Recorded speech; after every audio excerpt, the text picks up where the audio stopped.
açúcar, entre outros elementos aí, tá bem? Bom, o que vai dar uma quebrada nesse processo aí vai ser o ciclo da mineração.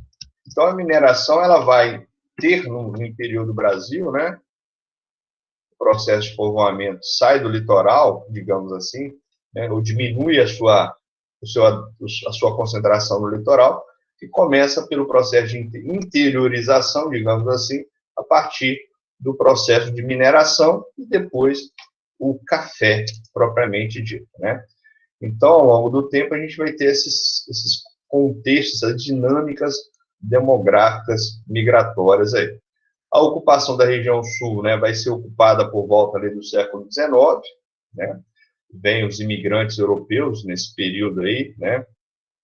E aí vai se dar na região sul, né, o início, né, do processo de degradação, por exemplo, das araucárias, né, que vão ser derrubadas para poder dar lugar à pastagem, à agricultura, né, alguns processos de urbanização e tal, né.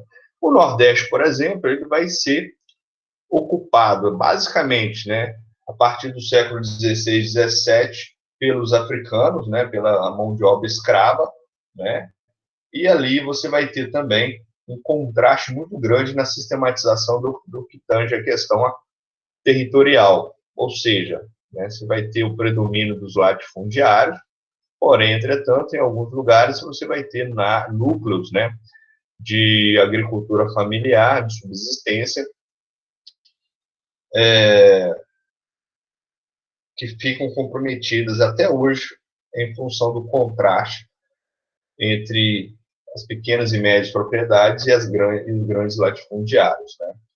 Então, a gente vai ter esse contexto. Também vale lembrar que nessa fase colonial, passando pela fase imperial, né, até a fase imperial, melhor dizendo, né, você vai ter o Nordeste como área de maior concentração urbana, né, cidade de Salvador, Recife, né, por exemplo, vão ser mais importantes nesse assunto. Depois, no século XVIII, aí começa a ter uma reorganização, um reordenamento do território, que vai tirar, por exemplo, a capital brasileira de Salvador, traz para o Rio de Janeiro e tal, e aí começa a ter também um avanço no processo de interiorização das atividades econômicas, né? Aí, no caso, a gente vai ter que lembrar que alguns ciclos econômicos também vão ser importantes para isso, como é o caso do café, né? E aí você vai ter também o ciclo do café que começa a usar mão de obra escrava, mas aí você tem uma condição que vai ser mudada, né, com o fim da abolição, com a abolição da escravatura, em 1888, você vai ter a necessidade de incorporar mão de obra estrangeira na atividade cafeeira, né, como é o caso dos imigrantes italianos, japoneses, entre outros. Então, ao longo do tempo, a gente teve vários contextos migratórios, né? Então, se a gente fosse fazer uma retrospectiva, pega ali o século XVI com os portugueses, aí depois vem no século XVIII, XIX, vem europeus, né? Portugueses, espanhóis, italianos, etc. Aí vem o século XX, né? Aí começa a ter os japoneses, depois volta outra onda de europeus, né, como é o caso ali do período entre guerras na Europa, e aí ao longo do século XX esses ciclos vão ficando mais diversos, você vai ter imigrantes árabes, turcos, libaneses, né, por exemplo, há uma colônia libanesa muito grande no norte do Brasil, Manaus, né, inclusive a gente pode interpretar isso na literatura, né? Se a gente for pegar autores como o Milton Ratum, que tem um livro fantástico que chama Dois Irmãos, né? Que conta a história de dois irmãos de família libanesa, né? Que há um conflito muito grande entre eles e tal. Se dá, né? A história se dá no contexto do norte do Brasil, né? Você vai ter autores como o próprio Jorge Amado, que já explorou a questão de imigrantes na sua literatura, como é o caso dos turcos, por exemplo, né? Então, isso está presente também no nosso na nossa construção cultural, certo? Então, vale a pena fazer essa retrospectiva da nossa diversidade cultural também, em várias fontes possíveis, né? Bom, de 1872 até a atualidade, né, censos e crescimento populacional. Então, a gente começa a ter incorporação do censo, né, que é aquela tabulação de dados, né, contagem, né, de pessoas, taxas de nascimento, mortalidade, etc., né?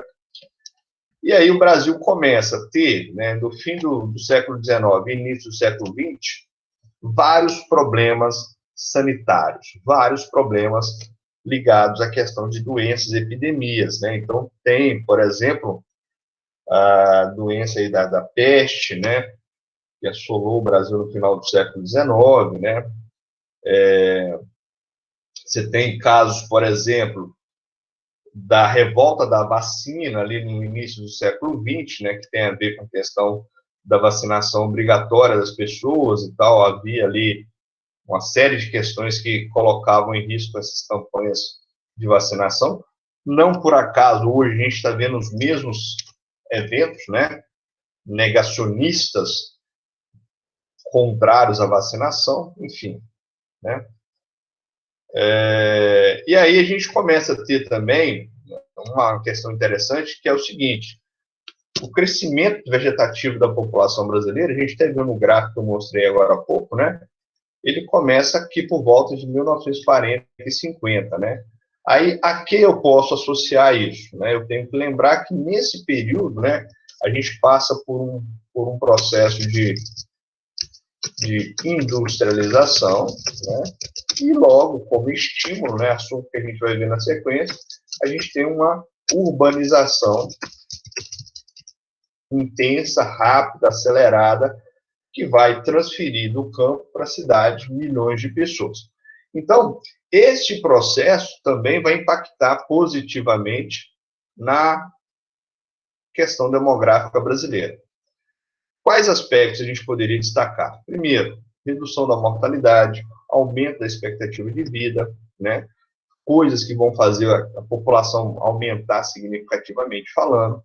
Depois, a gente vai ter uma evolução que vai levar, por exemplo, à queda da fecundidade, né? Números médios de filhos por mulher, e assim por diante. Então, isso vai fazer com que você tenha um novo comportamento, novos hábitos, padrões, né? E também o avanço da cobertura de serviços de saúde, educação, né? Além de questões de gênero que a gente poderia colocar nisso também, tá? Então, são algumas coisas que explicam essa mudança da demografia brasileira antes da década de 50, aproximadamente, e depois da década de 50, tá? Então, seria aqui esse panorama. Bom, aqui é o mapa da densidade demográfica. Esse mapa ele não muda muita coisa, né? Apesar de estar de 2010 aí, mas a gente não tem uma expressão tão significativa, a não ser por alguns detalhes mais pontuais. Eu vou comentar sobre eles. Então, se a gente observar, a maior parte da população brasileira está aqui, ó, na franja litorânea e aqui próxima à região sudeste aqui. Então, olha só, quais fatores ajudam a gente a entender isso, né? Fatores históricos, que a gente destacou há pouco, como, por exemplo, a colonização, né? Fatores ambientais, né? No caso aí a gente pode pensar na presença de recursos naturais, né?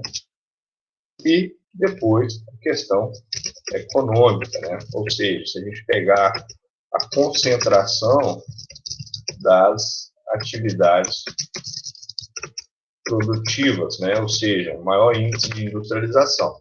Então, se a gente pegar aqui, galera, a maior parte da população brasileira, né, o Brasil hoje tem aproximadamente 5.864 municípios, né, as cidades que a gente tem no Brasil. Dessas, aproximadamente 3.500 estão praticamente dentro dessa faixa que eu contornei aqui, né? Ou seja, área que antes era ocupada pela Mata Atlântica, tá? Então, a gente também pensa, né, nessa questão demográfica, densidade demográfica brasileira, e analisa, por exemplo, a questão dos impactos ambientais observados ao longo dos últimos 500 anos. Tá? Então, você pega a cana-de-açúcar, a mineração, o café, né? Depois a industrialização, junto com a agricultura, a pecuária em geral, a gente tem o que tem aqui. Tá? Então, são um detalhe, um panorama que ajuda a gente a ver. No entanto, quando a gente pega essa questão demográfica contemporânea, né, o que tem acontecido? A gente tem observado que algumas pessoas têm saído dos grandes centros e têm se deslocado para cidades médias, cidades pequenas, do interior, né? Vou dar algum exemplo aqui no Rio de Janeiro. Muita gente sai do Rio de Janeiro e está indo para a região serrana, Petrópolis, Teresópolis. Vamos pegar São Paulo. Muita gente está saindo da região metropolitana de São Paulo e está indo para o Oeste Paulista, cidades médias, Marília, Itu, Assis, Presidente Prudente, cidades que têm uma boa qualidade de vida, né, e que têm chamado a atenção de indústrias nas últimas décadas. Então, vocês lembram que, na aula sobre industrialização brasileira, a gente trabalhou o conceito de deseconomia de aglomeração, né, desconcentração das atividades produtivas, né, e aí a gente trabalhou essa perspectiva de algumas áreas estarem perdendo atividade econômica em função do custo, da dificuldade de infraestrutura e tal. E aí você tem cidades menores, cidades mais baratas, cidades com melhor qualidade de vida, mão de obra qualificada, que têm atraído essas empresas para atuarem em seus territórios. Então, a gente pode pensar em escala intraestadual, como é o caso de São Paulo, que a gente destacou, mas também a gente pode pensar em escala interregional, tá? Então, só para a gente lembrar desses detalhes aí, certo? Bom, deixa eu usar esse mapa para fazer alguns comentários aqui sobre a perspectiva das migrações no Brasil. Então, ao longo do tempo, né, a gente teve vários fluxos migratórios. Então, chama atenção aqui, ó, por exemplo, da década de 40, 50, a gente começa a ter isso aqui, ó, gente saindo do Nordeste e vindo para o Sudeste, tá? Principalmente Rio, São Paulo, tá? Então, aqui a gente tem esse fluxo migratório que vai até aproximadamente, corre ali dos anos 50, 60, 70, 80, e depois ele começa a dar uma estagnada, certo? Então, aqui a gente tem isso também relacionado com a questão do nosso processo de urbanização. É um detalhe importante. Final do século XIX, né, a gente também teve o ciclo da borracha. Então, aqui a gente tem gente saindo do Nordeste e vindo para a Amazônia, né? Então, aqui a gente pega, por exemplo, a questão do ciclo da borracha, que vai século XIX, ali aproximadamente, aí entra em declínio, e aí, durante o período da Primeira e Segunda Guerra Mundial, o negócio volta a bombar de novo, né? E aí começa a ter uma economia, mas depois também entra em estagnação. Hoje, por exemplo, a gente produz borracha no Sudeste. A seringueira foi incorporada e se adaptou muito bem aqui à região Nordeste, certo?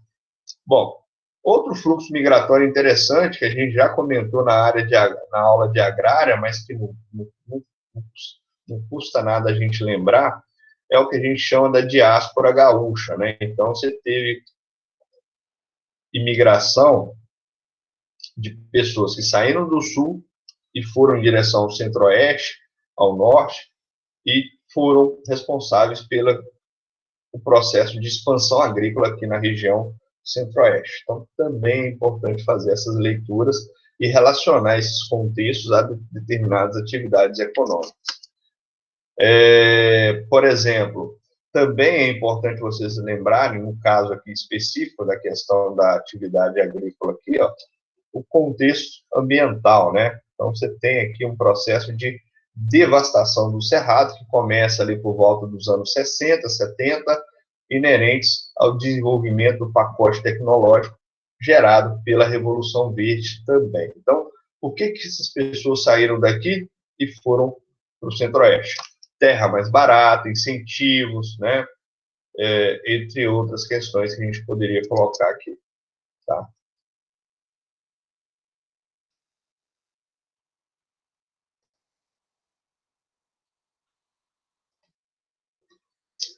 Bom,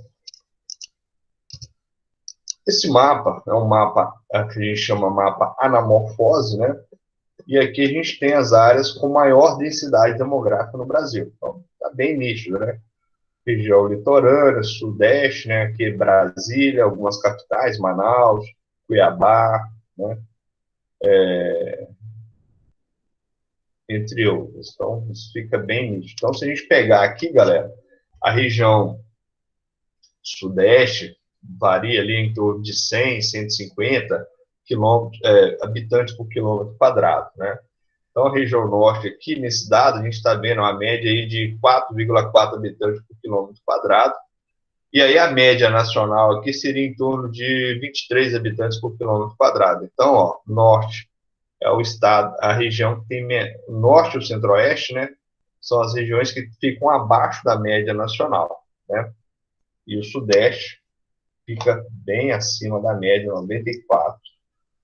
Então, isso tem a ver com fatores ambientais, econômicos, históricos, né? E aqui a gente tem um mapa que mostra a distribuição da população por cor e raça, né? Então, vamos pensar só na perspectiva de cor, né? Que é o seguinte, ó, São Paulo, maior parte da população branca, depois preta, depois parda e amarela indígena, né?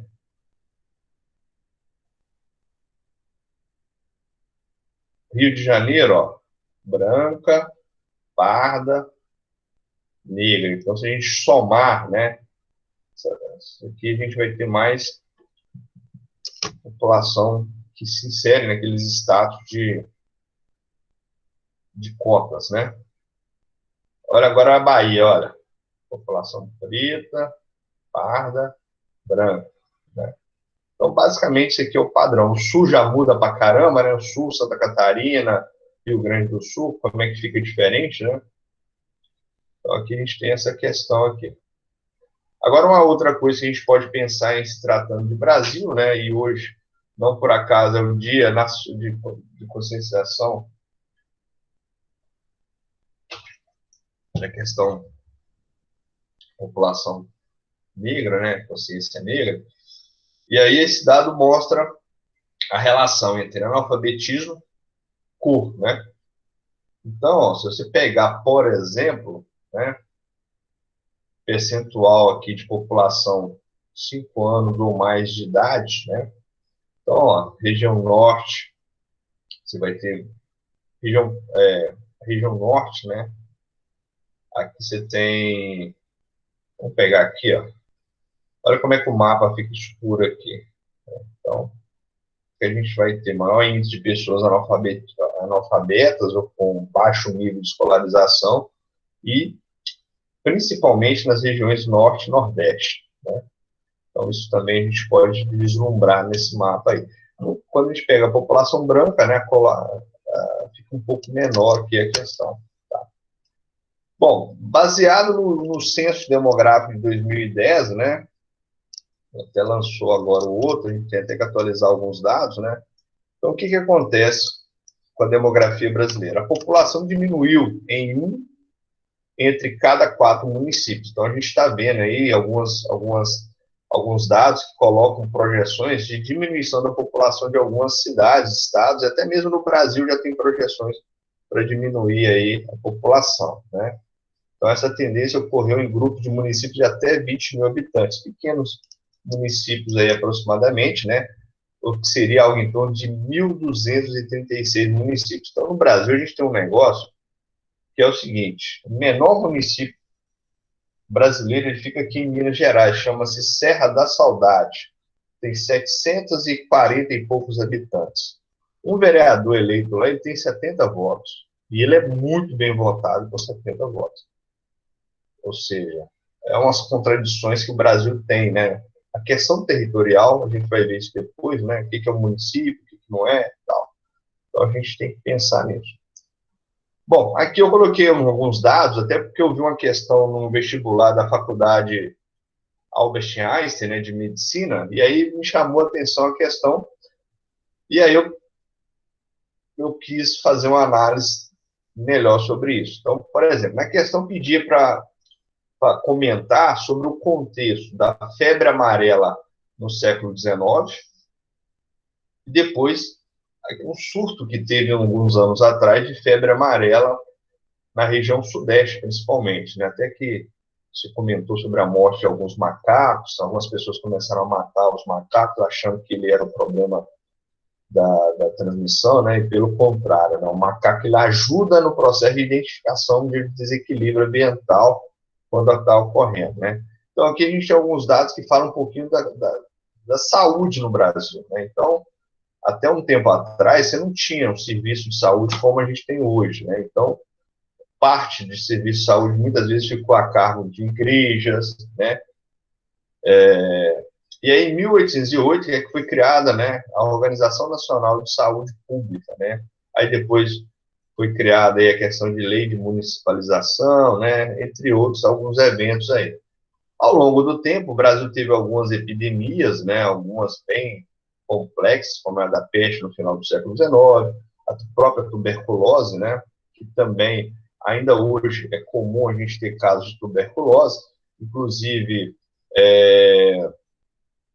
regiões periféricas, né, além de outras doenças, que a gente vai comentar sobre aquele trabalho de doenças negligenciadas, tá? Aí a gente chega ali no início do século XX, né, a gente começa a instituir políticas de vacinação, né, no caso ali a figura do Oswaldo Cruz, Carlos Chagas, entre outros, vão começar a desenvolver campanhas, né, na questão da prevenção de algumas doenças, inclusive, né, cria-se, né, a polícia sanitária, né, que vai adotar medidas mais rigorosas ao combate do mal amarílico, inclusive multando e intimidando proprietários de imóveis insalubres, né? Então, você tem um problema que a gente chama de cabeça de porco, né? Aquelas casebres, aquelas construções de áreas periféricas, né? Que foram muito, que era muito insalubre, né? Não faltava saneamento, não era arejado e tal, então eram áreas muito profícuas ou muito predispostas à ocorrência de doenças, né? Então, isso também aumentava, em certos contextos, a taxa de mortalidade na população brasileira, né? E aí, por exemplo, campanhas aqui em cima da febre amarela, entre outros, né? Bom, uma outra questão interessante no Brasil é que o Brasil continua envelhecendo, ou seja, a nossa população ela tem aumentado, né? Então, ela tem aumentado o número de pessoas acima de 65 anos, o que é bom, por um lado. Então, você tem ali um avanço na qualidade de vida, cobertura de serviços de saúde, dentro daquela perspectiva que a gente já trabalhou das doenças degenerativas, crônicas, né, predominantes atualmente, né. Então, aqui é um panorama do último censo, né. Então, essa tendência continua sendo observada, e aí a gente pode questionar, tá, mas quais as consequências disso? A gente pode pensar na necessidade de rever algumas políticas públicas de saúde, aumento de pagamento de aposentadorias, o risco de faltar mão de obra, né, ou seja, de não ter gente em idade ativa, né, para poder trabalhar. Então, são alguns dados que a gente poderia relacionar a isso aí, né. Bom, aqui, a variação da população brasileira, da estrutura etária do Brasil, né, então aqui a gente tem uma pirâmide etária clássica de primeira fase, né, alta natalidade, alta mortalidade, baixa expectativa de vida, né. 90, essa pirâmide etária começa a passar por algumas transformações, né. Então, você vê um aumento da população de jovem para adulta, né. E aí, quando a gente compara com a de 2020, olha só, a gente já começa a ter uma natalidade bem reduzida, né, um aumento considerável da população adulta e o envelhecimento da população sendo identificada no topo da pirâmide, né? Então, fazer essa leitura é muito importante aqui. O que a gente tem que lembrar? Urbanização, serviços de saúde. Você pode pensar, por exemplo, qual que é o impacto do SUS nisso aqui? Poderia ser uma questão muito bem elaborada em cima disso, né? Ó, a gente sabe que nos anos 80 foi instituído, né, o Sistema Único de Saúde no Brasil. como é que isso interfere, por exemplo, na dinâmica demográfica brasileira, né? A leitura que tu deves fazer é que isso aumenta a cobertura de serviços de saúde, que antes do SUS era restrita a algumas categorias que tinham os institutos de previdência, né? Isso é um tema até que eu coloco na minha dissertação, que, por exemplo, antes quem tinha serviço de saúde eram bancários, comerciários, ferroviários, né? Então, esses caras tinham uma espécie de uma caixa de previdência que dava essa condição para eles. Só que quando a urbanização vai aumentando, né, você começa a ter nas cidades brasileiras o aumento de movimentos sociais que exigiam do governo o acesso a esse serviço. Então, o SUS também ele pode ser visto como resultado de um movimento social, uma ação coletiva que teve um objetivo de, em vez de fragmentar, segregar a população brasileira no que tange ao acesso ao serviço de saúde, né, foi criado um movimento que conseguiu promover a instituição do Sistema Único de Saúde, que tem como premissa um acesso integral e universal de serviços de saúde. Então, isso é importante a gente também lembrar com relação à sociologia, né? Aqui a gente tem a faixa etária, né? Então, de 0 a 14, de 15 a 64 e acima de 64 anos. Então, olha só como é que vai ficar em 2050, segundo algumas projeções, né? Então, você vai ter mais gente em idade adulta, né? Uma baixa parcela da população jovem e um aumento significativo de população idosa. No Japão, por exemplo, né, a gente fala que o Japão já tem 20-25% da população acima de 60 anos. Então, é um fator interessante analisar, né? Bom, outra coisa importante, segundo os dados do IBGE, né, 80 milhões de pessoas vivem fora de sua cidade natal. Então, a gente entende, né, que no Brasil a mobilidade das pessoas é impulsionada por vários fatores econômicos, educacionais, né, entre outros. Então, aproximadamente 40% da população vive fora da sua cidade natal, né? Ao chegar aos 60 anos de idade, 60% dos brasileiros já vivem nas suas cidades de origem. Então, muita gente vai, trabalha fora e quando aposenta, volta para a sua cidade de natal, né? E o Estado, né, não é por acaso, que tem mais pessoas de fora é São Paulo, né? Então, metade da população ali da região metropolitana, por exemplo, né? A região metropolitana tem 22 milhões de habitantes, a cidade, né?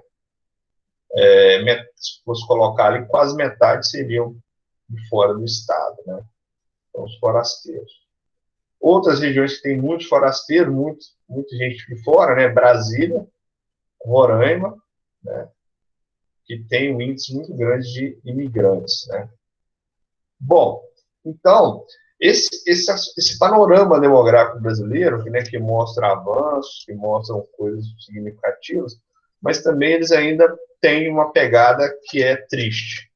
Por exemplo, o analfabetismo cai, mas ainda reflete a desigualdade regional. Então, se a gente fosse comparar o Brasil por regiões, ver dados socioeconômicos, né, então a gente vai ter coisas muito discrepantes.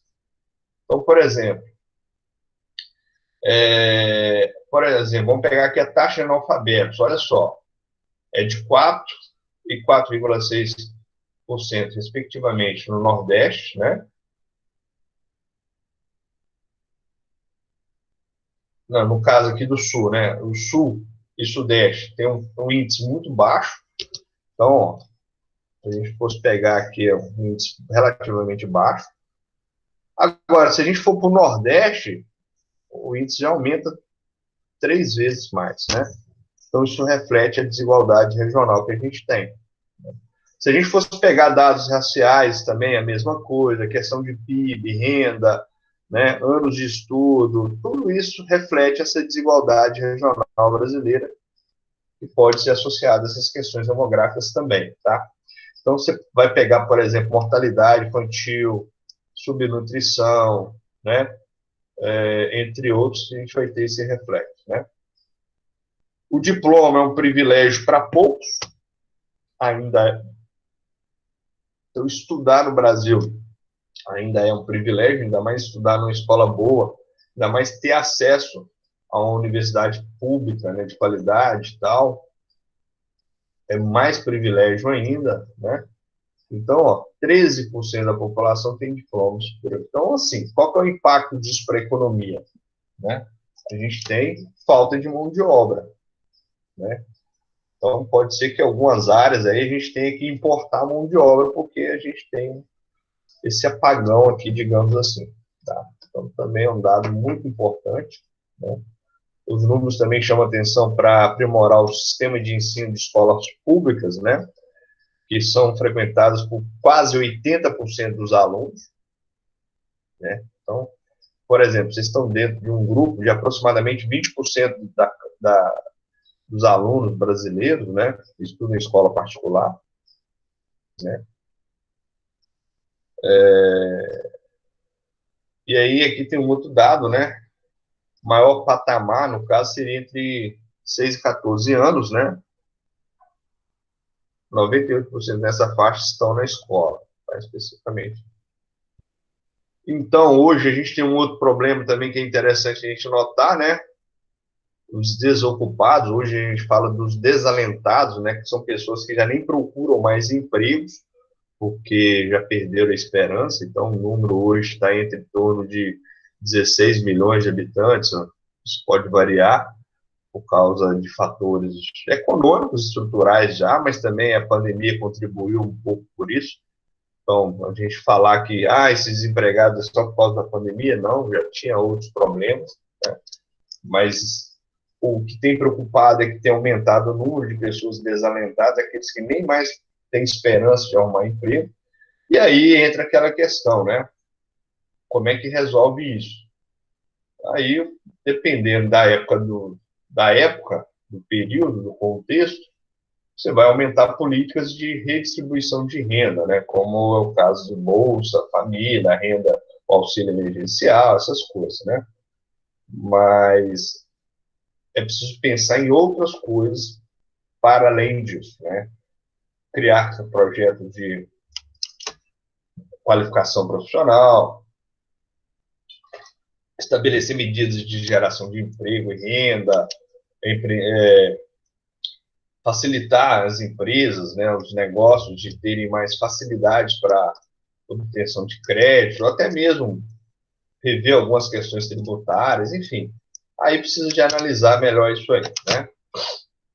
O que a gente pode manter aqui em consideração do que estava nos dados que a gente analisou e trazer para os dias de hoje?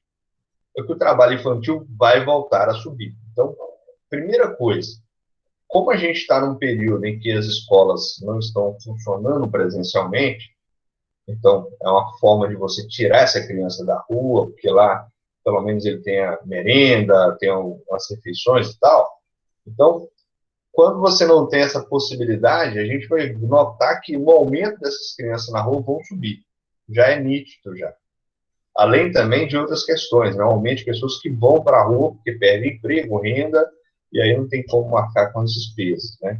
Então, essa é uma questão que, de longa data, acontece no Brasil, né? O trabalho até 13 anos, no caso do Brasil, é ilegal, né? No entanto, em algumas regiões a gente vai ver que isso acontece consideravelmente, principalmente em áreas rurais do norte, nordeste, é muito comum você ver crianças 8, 10 anos já desenvolvendo alguma atividade remunerada, informal. E aí, quando a gente vai pensar, por exemplo, vamos imaginar que a gente está trabalhando a aula de sociologia aqui, e aí a gente pega, por exemplo, a questão de gênero, né? O número de meninas que trabalham em idade infantil é maior do que de meninos. Então, olha só que coisa interessante, do ponto de vista negativo, tá, gente? Quando a gente analisa desigualdade de gênero, os meninos estudam mais, tá? Quando a gente analisa de maneira geral, pegando países pobres e tal, quando a gente analisa, por exemplo, o trabalho infantil, aí, olha só, as meninas estudam menos e trabalham mais se comparado com os meninos. Em alguns países, isso é pior ainda. Então, já cria para a gente uma necessidade de pensar nisso. Tá? Agora, o consumo, né, de algumas famílias melhorou nos últimos anos. A gente teve um vídeo sobre a questão da desigualdade, né, na aula de sociologia, né, uma matéria da Folha que serviu de parâmetro para a gente. Não sei se vocês lembram, né, o depoimento daquela uma mulher falando que fez curso técnico de enfermagem, arrumou 2 empregos, aí ganhava 3.000 reais, estava tudo de boa, comprou máquina de lavar, micro-ondas, não sei o que e tal, né? Então, nessa vibe aí, você vai ter um aumento de aparelhos eletroeletrônicos, que também é um parâmetro analisado por alguns indicadores, como, por exemplo, a PNAD, né? Agora, outra coisa que chama atenção é esse aqui, ó, a interrupção na tendência de crescimento, né, como um reflexo do aumento do uso da internet. O que quer dizer? Em vez de comprar computador, desktop, notebook, né, as pessoas estão usando mais o aparelho telefônico, né, os smartphones, que têm tido uma conectividade bem abrangente, né? E também a gente praticamente zerou telefones públicos, ninguém usa mais telefone público, né? Virou coisa de museu, né? Bom, aí uma outra questão que também entra muito nessa questão urbana brasileira, principalmente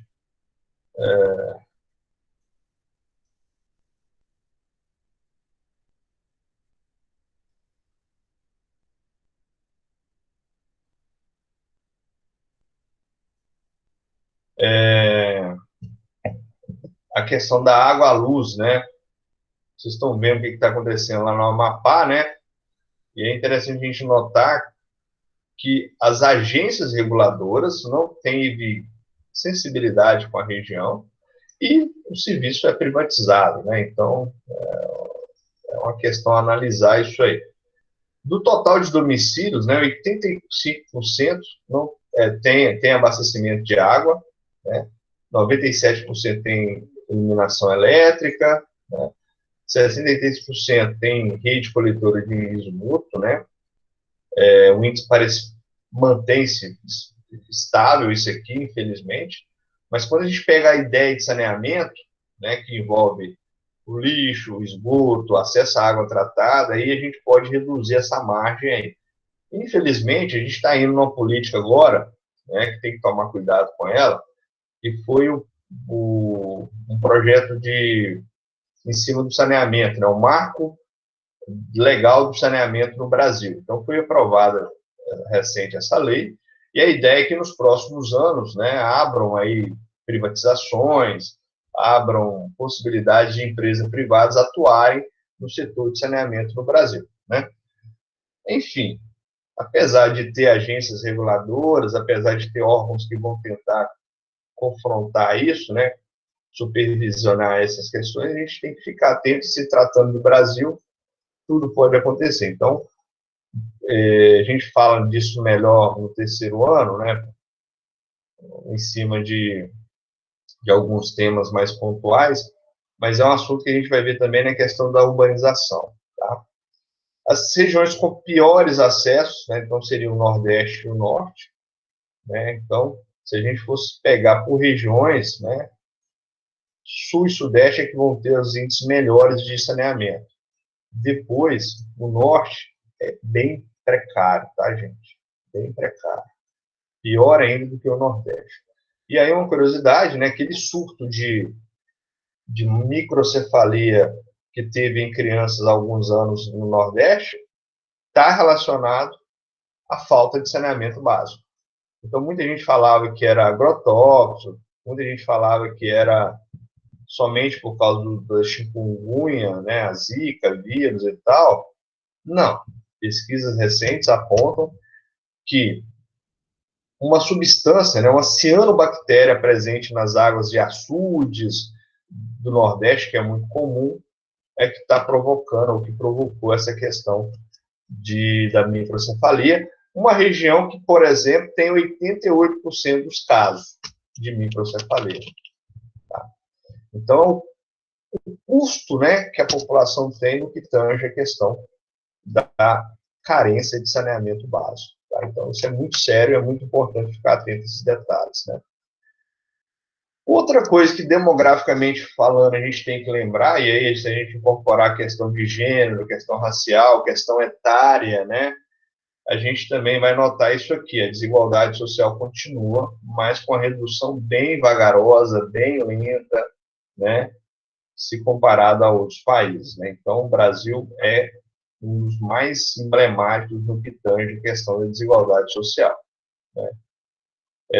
E isso gera uma série de problemas. Né? Então, isso vai repercutir onde? Na violência, né?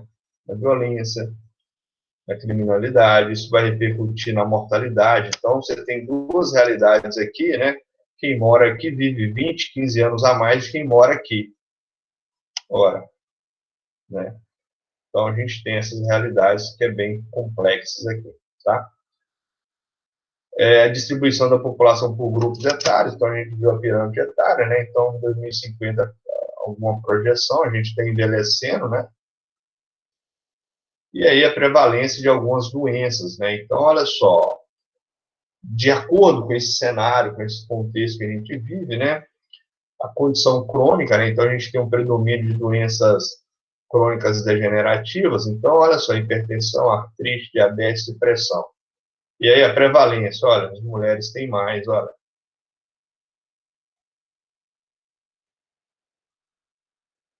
Né? Então, o caso aqui. E aí, regiões, doenças, né, por região, doenças crônicas degenerativas, né, doenças cerebrovasculares, doenças isquêmicas do coração, né, os derrames, essas coisas aí. Então, onde a gente tem mais, ó,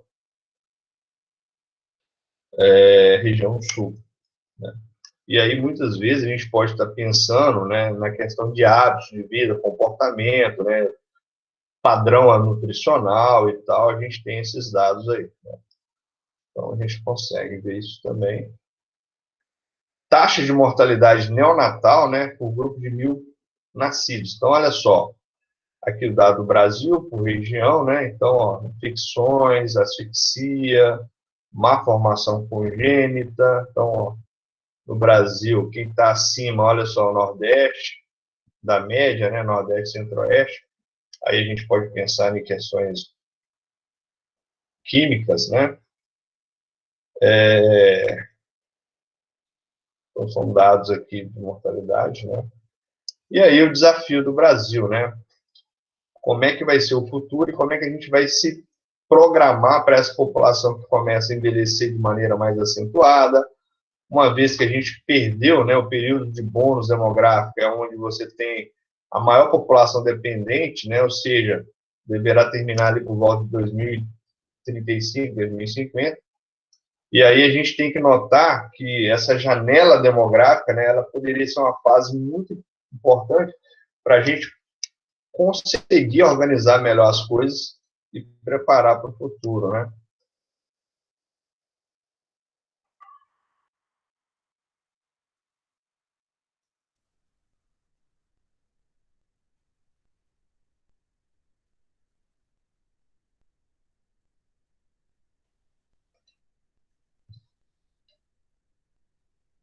Olha só, então a população brasileira aqui subindo, e aqui alguns outros dados, né? Percentual da população por sexo, então aqui a gente tem uma prevalência de maior de mulheres, né? Então a gente tem comentado sobre isso, né?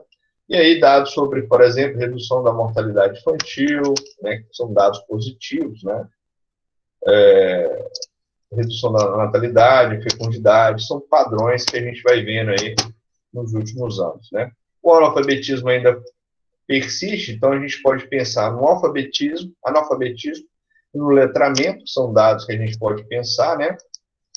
E aí, ó, média de anos de estudo da população economicamente ativa, né? Então, olha só, se a gente pegar aqui, se a gente pegar, por exemplo, caramba, os tigres asiáticos, olha só, os caras estudam a média de 10, 12 anos em média, né? Olha na América Latina e olha no Brasil. Então a gente fica abaixo da América Latina, gente. é impressionante. Então, isso mostra, né, os problemas que a gente tem hoje do ponto de vista produtivo, tá? Então, é uma realidade, né? E aí, o analfabetismo, né, como tema de básico aqui, ele pode ser classificado como rudimentar, básico, pleno, né? São níveis, né, de percepção da pessoa em relação à leitura, à escrita e tal, né? E é muito sério isso, né? Porque interfere em vários aspectos, né? Pensa, por exemplo, na questão das fake news, né? Que hoje muitas pessoas acreditam em coisas que são difundidas, que são divulgadas, né? E grande parte dessas informações que são distorcidas, elas não são checadas na fonte, por exemplo, que a pessoa não tem ali um letramento e nem tão pouco, né, uma educação midiática mais coerente para esses desafios atuais, né? Então a gente tem esse detalhe, né? E na questão migratória, né, a gente pode pensar nos movimentos pendulares, né? Então aqui a gente está vendo aqui uma questão que é interessante nas metrópoles, né? O deslocamento de fluxo de pessoas das periferias, dos municípios menores, para os grandes centros, né? Na escala diária de mobilidade, né? Então, infelizmente, tanto da perspectiva do trabalho, mas também no acesso a serviços, equipamentos, recursos, isso é uma tendência nas regiões metropolitanas brasileiras, que é também reflexo dessa urbanização complexa que a gente teve, né? Então, aqui a gente tem esses detalhes, por exemplo, né? Então, seriam alguns dados aí, né? Bom, aí, para a gente fechar aqui, né? O conjunto das capitais totalizam 49 milhões de habitantes, né? A maior taxa de crescimento geométrico. Nas capitais foi de Palmas e a menor de Porto Alegre, né? Então, Porto Alegre, a gente pode pensar desde a sua questão econômica, demográfica, né? A redução da natalidade, etc., por ser uma região mais rica, mais bem estruturadas, e Palmas, talvez, pela questão migratória, o avanço do agronegócio, entre outros, tá? Então, seria isso aí. Aqui a gente tem outros dados, né? Que também podem ser elucidados. Por exemplo, ao raio-x das terras indígenas, né? Que a gente também falou na questão fundiária no Brasil, né? Então, aqui a gente tem as áreas de reservas homologadas, declaradas, em identificação, né? Hoje a gente está vendo uma coisa, eu vi uma matéria hoje que é um movimento do MST aqui no...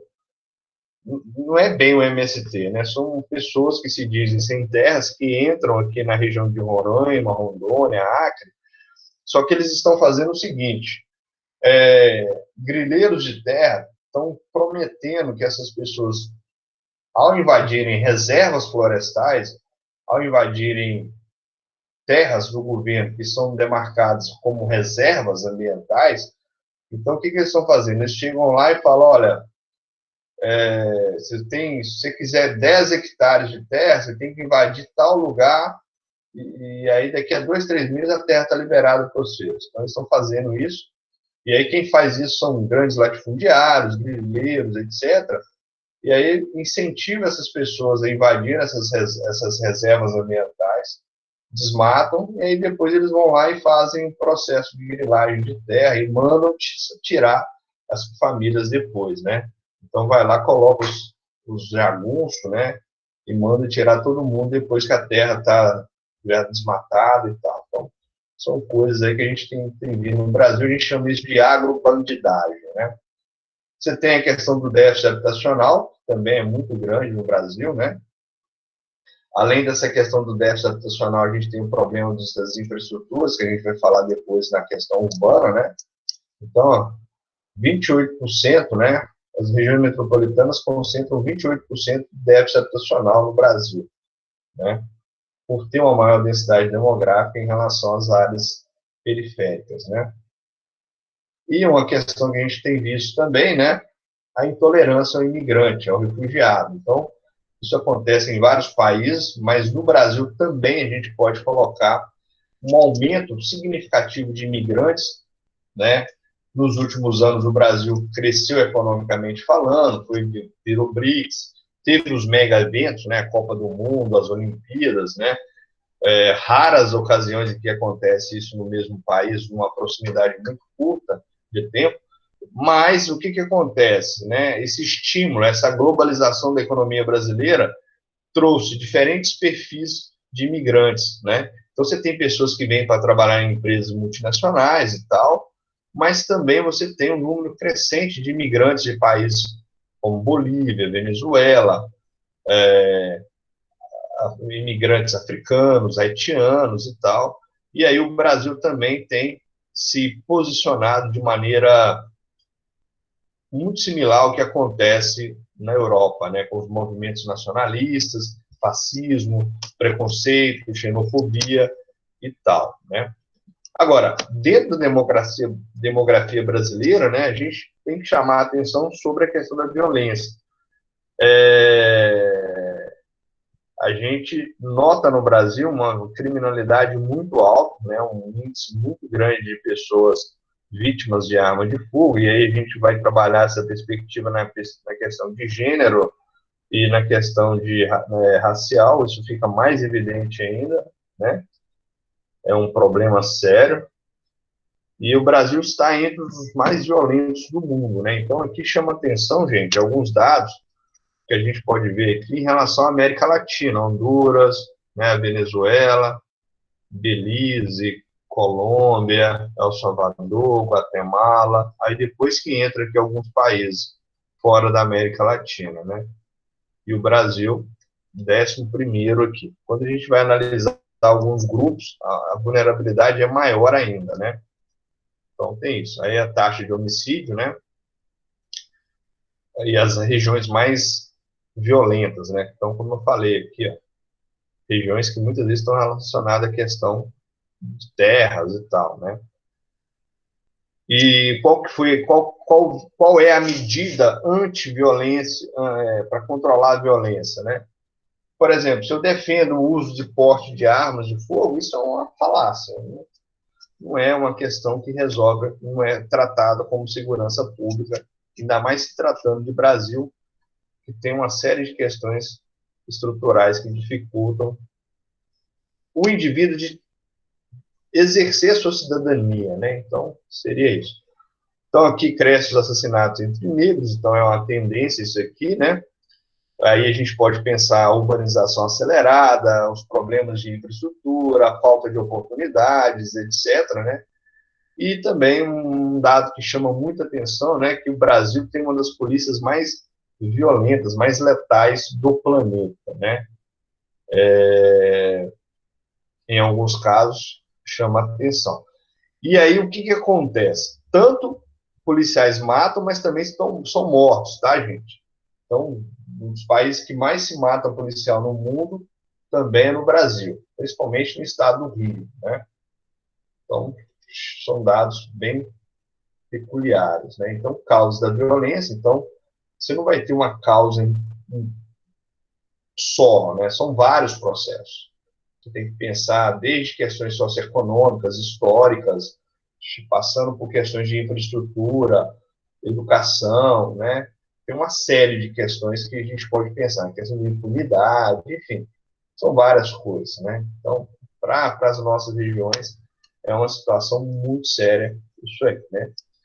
Alguns dados também que a gente pode pensar, né? Já falando da Semana de Consciência Negra, então aqui a gente tem brancos e negros no ensino superior, né? Então, aqui a gente vê ao longo do tempo, então, em 2014 isso começa a crescer, né? Hoje, o número está bem melhor, muito mais equitativo, digamos assim, né? Mas ainda tem muito que avançar, né? E a ideia de migração que a gente trabalhou, né? Então, mostrei aqui alguns fluxos migratórios, que a gente teve alguns períodos. Em relação a esses fluxos migratórios, é sempre bom relacionar os contextos socioeconômicos que estavam vigentes na época, né?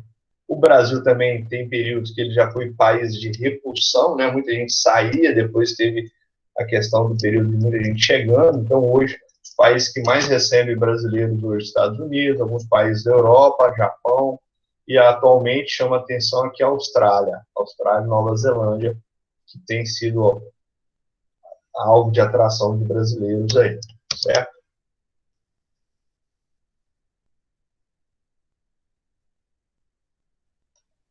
tranquilo, tranquilo, tranquilo.